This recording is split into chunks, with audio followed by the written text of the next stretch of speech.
प्रिय अर्जुन, जो मानव जीवन में इस प्रकार वेदों द्वारा स्थापित यज्ञ चक्र का पालन नहीं करता, वह निश्चय ही पापमय जीवन व्यतीत करता है। ऐसा व्यक्ति केवल इंद्रियों की तृप्ति के लिए व्यर्थ ही जीवित रहता है। इसका तात्पर्य है इसका तात्पर्य है कि कठोर परिश्रम करो और इंद्रिय तृप्ति का आनंद लो। इस सांसारिक विचारधारा का तिरस्कार किया है। अतः जो लोग इस संसार में भोग करना चाहते हैं, उन्हें उपयुक्त यज्ञ चक्र का अनुसरण करना परम आवश्यक है। जो ऐसे विधि विधानों का पालन नहीं करता, अधिकाधिक तिरस्कृता होने के कारण उसका जीवन अत्यंत संकटपूर्ण रहता है।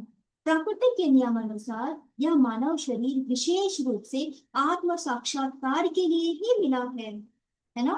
तो हमें आत्म साक्षात्कार के लिए ये जीवन मिला है, जिसे कर्म योग, ज्ञान योग या भक्ति योग से किसी भी एक विधि से प्राप्त किया जा सकता है। इन योगियों के लिए यज्ञ संपन्न करने की कोई आवश्यकता नहीं रहती, क्योंकि ये पाप पुण्य से परे होते हैं। किंतु जो लोग इंद्रिय तृप्ति में जुटे हुए हैं, उन्हें पूर्व यज्ञ चक्र के द्वारा शुद्धिकरण करने की आवश्यकता रहती है। कर्मों के अनेक भेद होते हैं। जो लोग कृष्ण भावना भवित नहीं होते, वे निश्चय ही विषय परायण होते हैं।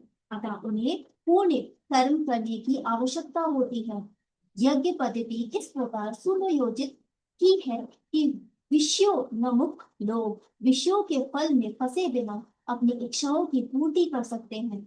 संसार की संपन्नता हमारे प्रयासों पर नहीं, अपितु परमेश्वर की पृष्ठभूमि योजना पर निर्भर है, जिसे देवता संपादित करते हैं। अतः वेदों में वर्णित देवताओं को लक्षित करके यज्ञ किए जाते हैं। अप्रत्यक्ष रूप में यह कृष्ण नामृत का ही अभ्यास रहता है, क्योंकि जब कोई इन यज्ञों में दक्षता प्राप्त कर लेता है, तो वह अवश्य कृष्ण भावना भवित हो जाता है। किंतु यदि ऐसे यज्ञ करने से कोई कृष्ण भावना भवित नहीं हो पाता, तो इस पूरी आचार संहिता समझनी चाहिए। अंततः मनुष्य को चाहिए कि वे आचार संहिता तक ही अपनी प्रगति को सीमित ना करें, अपितु उससे पार करके कृष्ण भावनामृत को प्राप्त करें, और यही हमारे जीवन का लक्ष्य होना चाहिए। आगे बढ़ते हैं। किंतु जो व्यक्ति आत्मा में ही आनंद लेता है तथा जिसका जीवन आत्म साक्षात्कार से युक्त है, जो अपने ही में पूर्णता तथा संतुष्ट रहता है, उसके लिए कुछ कारणीय कर्तव्य नहीं होता। जो व्यक्ति पूर्णता कृष्ण भावना भवित और अपने कृष्ण भावना मृत के कार्यों से पूर्णतया संतुष्ट रहता है, उसे कुछ भी नियम कर्म नहीं करना होता। कृष्ण भावना भवित होने के कारण उसके हृदय का सारा मैल तुरंत ही धुल जाता है ना? जो हजारों हजारों यज्ञ को संपन्न करने पर ही संभव हो पाता है। इस प्रकार चेतना के शुद्ध होने से मनुष्य परमेश्वर के साथ अपने संबंध के प्रति पूर्णतः आश्वस्त हो जाता है। भागवत की कृपा से उसका कार्य स्वयं प्रकाशित होता है, अतएव वैदिक आदेशों के प्रति उसका कर्तव्य विशेष हो जाता है। ऐसे कृष्ण भावना भवित व्यक्ति कभी भी भौतिक कार्यों में रुचि नहीं लेता, और न ही उसे सुरा सुंदरी तथा अन्य प्रलोभन में कोई आनंद ही मिलता है। आगे बढ़ते हैं।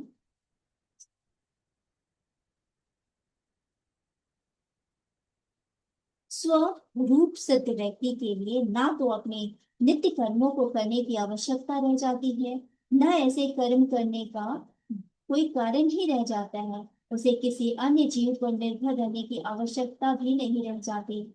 इसका तात्पर्य है कि स्वरूप सिद्ध व्यक्ति तो कृष्ण भावना भवित कर्म के अतिरिक्त कुछ भी नहीं करना होता, किंतु यह कृष्ण भावना वृत्त निष्क्रिय भी नहीं है। जैसा कि अगले श्लोकों में बताया जाएगा, कृष्ण भावना भवित व्यक्ति किसी की शरण ग्रहण नहीं करता, चाहे वह मनुष्य हो या देवता। कृष्ण भावनामृत में वह जो भी करता है, वही उसके कर्तव्य संपादन के लिए पर्याप्त रहते हैं। जैसे हमने देखा है ना, मीरा की जो भक्ति होती है, वो हमेशा अपने ईश्वर के प्रेम में हमेशा डूबी रहती है। तो इस पर्टिकुलर यहाँ पे जो बताया गया है यही है कि जो कृष्ण के प्रेम में बहुत ज्यादा अपने आप को समर्पित कर रहे हैं, तो उनके लाइफ का, उनके जीवन का सिर्फ एक ही लक्ष्य होता है कि वो कृष्ण के प्रेम में रहें। यहाँ कृष्ण केवल कृष्ण भगवान की बात नहीं की जा रही है। वैसे तो हमें ये बहुत सारे देवता बताए गए हैं, लेकिन सारे देवता जो होते हैं अंत में जाके सिर्फ एक होते हैं। आप चाहे शिव कह लो, चाहे कृष्ण कह लो, चाहे हनुमान भगवान कह लो, गणपति कह लो, सब सारे के सारे जो दिव्य आत्मा, जो परम आत्मा है, वो सब एक ही ज्योति है, जिनके बहुत सारे स्वरूप होते हैं। तो जब भी आप कहीं भी परमात्मा के प्रेम में होते हो, तो वो वैसे व्यक्ति के लिए वे यज्ञ करे ना करे, उन सबसे वे परे हो जाते हैं। लेकिन जो लोग अपने भौतिक जीवन में रहते हैं, जैसे कि जो जॉब करते हैं, जो नौकरी करते हैं, जो बिजनेस करते हैं, तो वैसे लोग जो होते हैं वो अपने भौतिक जीवन में जीते हैं। तो वैसे लोगों के लिए यज्ञ करना बहुत ही आवश्यक है। और ऐसा इसलिए आवश्यक है क्योंकि आप देखते होंगे कि हमारे जीवन में जो पैसे का जो फ्लो होता है, आपको कैसे मालूम कि ये जो पैसे हैं ये किस काम को कर, किस कार्य को करके आपके पास आ रहा है। उसी तरीके से बहुत सारे लोग जो होते हैं चोरी की चीजें भी बेचते हैं। तो हम ये सारी चीजें नहीं चाहते कि कौन सा सामान हमारे पास जो हम ले करके आ रहे हैं उसकी भावना, यानी उसकी इंटेंशन है, वो कैसी होती है। तो इन सारी चीजों से मुक्त होने के लिए, यानी इन सारे दोषों को मुक्त करने के लिए हमें अपनी लाइफ में यज्ञ को अपनाना चाहिए। हमें अपनी लाइफ में डेली यज्ञ करना चाहिए, यज्ञ को हमें ईश्वर को समर्पित करना चाहिए। और जो प्रसाद, जो भोजन हम बनाते हैं, सबसे पहले हमें ईश्वर को भोग लगाना चाहिए और फिर उसी को हमारे खाने में मिलाकर उसे एज ए प्रसाद खाना चाहिए। और अगर हम ऐसा करते हैं तो हम उन सारे दोषों से मुक्त हो जाते हैं, जिसकी वजह से आज देखते होंगे कि लाइफ में कितनी सारी प्रॉब्लम्स है। हर इंसान किसी ना किसी चीज के लिए परेशान है। और इसका मूल कारण यही है कि जैसे कि पैसे का फ्लो होता है, हमें नहीं मालूम कि वो ड्रग्स के माध्यम से आ रहा है, या किसी बच्चे को बेच करके वो पैसे एक व्यक्ति से दूसरे व्यक्ति के पास गया है, या किसी को मारने के लिए जो सुपारी ली जाती है उसके द्वारा पैसे आपके पास आ रहे हैं। लेकिन कैसे पैसे आते हैं ना, हमें नहीं मालूम होते हैं। पैसे पैसे जो होते हैं ना, वो एनर्जी कैरी करते हैं। उसी तरीके से हम जो भी सामान खरीदते हैं वो भी एनर्जी कैरी करते हैं। तो ये सारे ना हमारे घर पे आके एक दोष इसमें होता है। उन सारे दोषों से अगर मुक्त होना चाहते हैं तो आपको कृष्ण भावनामृत मीनिंग ईश्वर के प्रेम में आना पड़ेगा। और बहुत डीप प्रेम, दिखावे वाला प्रेम नहीं, जो कि हम आजकल अक्सर आपने देखा होगा कि कुछ लोग जो है अ, बच्चों को घुमाने वाले ट्रॉली में भी वो कृष्णा को लेकर के जाते हैं। दिखावे वाला प्रेम, वो प्रेम उतना अच्छा नहीं होता।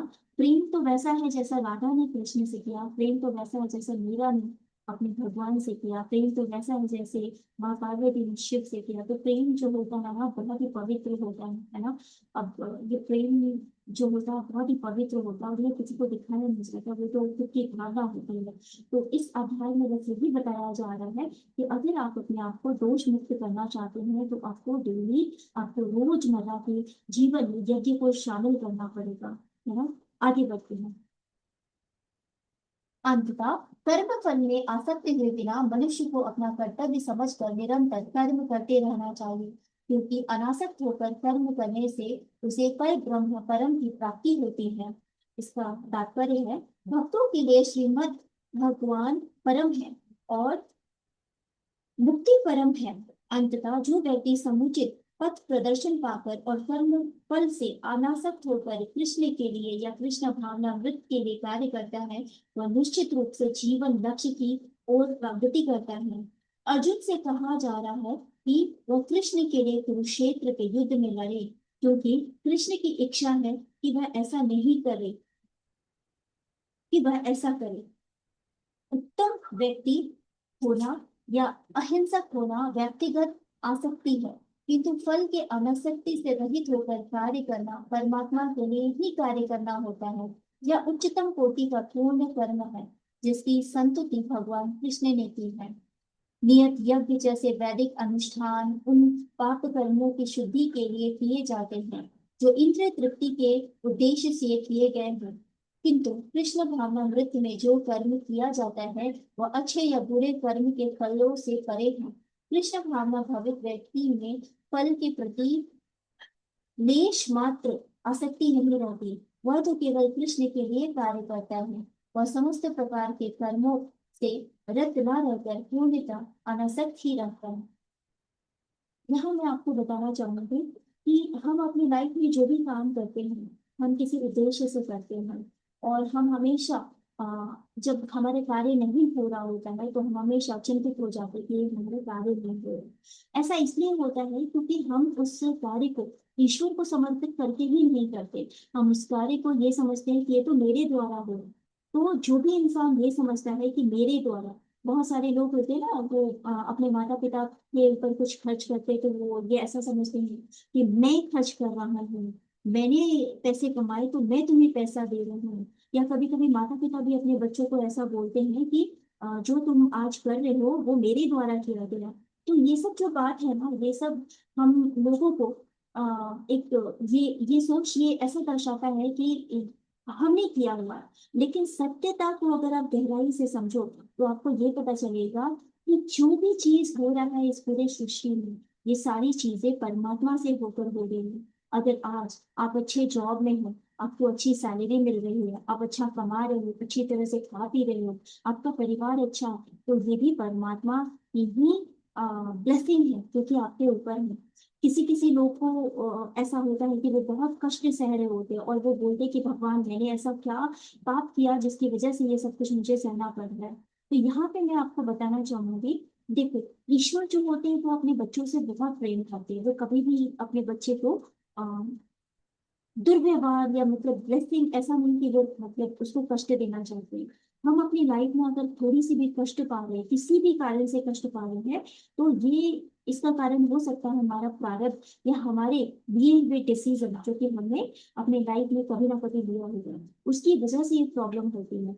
और ये प्रॉब्लम जैसे हम एक शांत एक तालाब है पानी से भरा हुआ, उसमें आप एक पत्थर फेंकते हो ना तो क्या होता है, एक वेव्स निकलती है ना, तो कैसा होता है ना, वो पूरे जो एरिया है जहां तक वो जा सकती है वेव्स वहां तक जाती रहती है।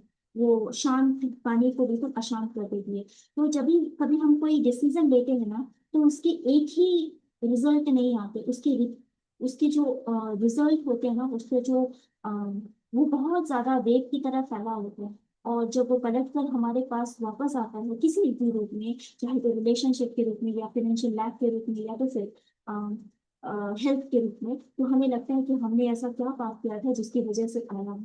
तो हमें अपनी लाइफ को बहुत ही ध्यान पूर्वक और सोच समझकर वैदिक रीति रिवाज से अगर आप चल रहे हैं तो ये बहुत अच्छी बात है। लेकिन आज के मॉडर्न जमाने में हमें अपने वेदों से बहुत दूर कर दिया गया है।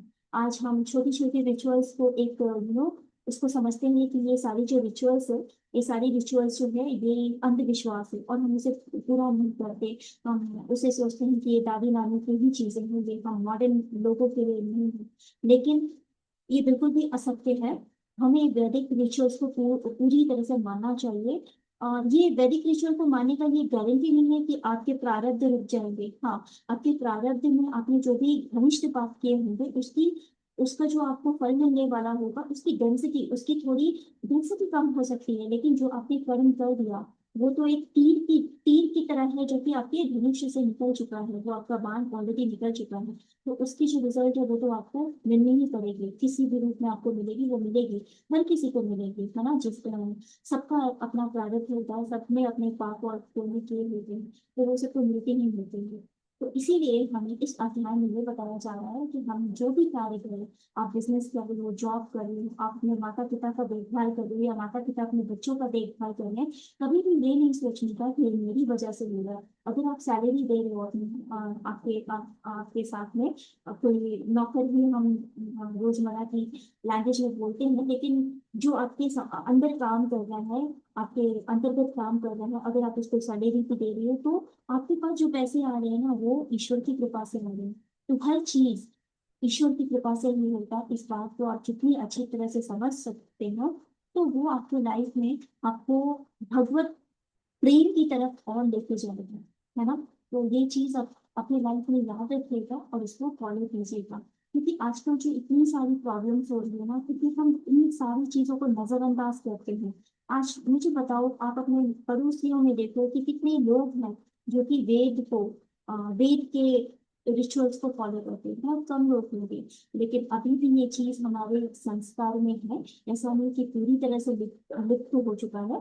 लेकिन अगर आप इस वीडियो को सुन रहे हैं और समझ भी पा रहे हो, तो मैं आपसे यही आग्रह करूंगी कि आज से ही थोड़ी थोड़ी चीजों को अपनी लाइफ में अपनाना शुरू करो। यज्ञ करना शुरू करो डेली बेसिस पे।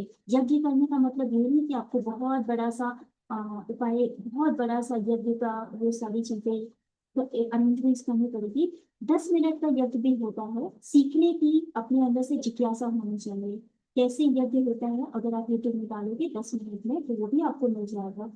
यज्ञ करने का मतलब होता है कि हम पहले ईश्वर को खाना अर्पित करें। यानी आप जो भी खाना बनाते हो अग्नि में, क्योंकि ईश्वर जो होते हैं ना, हम उनके सामने में अगर रखेंगे तो वो शायद उसे नहीं खाता। लेकिन जब हम उसमें अग्नि में डालकर अपनी इंटेंशन डालते हैं कि आपको समर्पित है, तो वो कहीं ना कहीं ईश्वर उसे प्राप्त कर लेते हैं। तो इस तरीके से छोटे छोटे यज्ञ करके, छोटे छोटे वैदिक रीति रिवाज को अपना करके हम अपनी लाइफ को, अपने आने वाले दिनों को हम बहुत ज्यादा अ, ईश्वर ईश्वर से भरा हुआ, उनके प्रेम से भरा हुआ बना सकते हैं। ठीक है, आज की वीडियो में यही तक। आगे हम देखते हैं भगवत गीता में और क्या क्या हमें सीखने के लिए लिखा गया है, रखा गया है।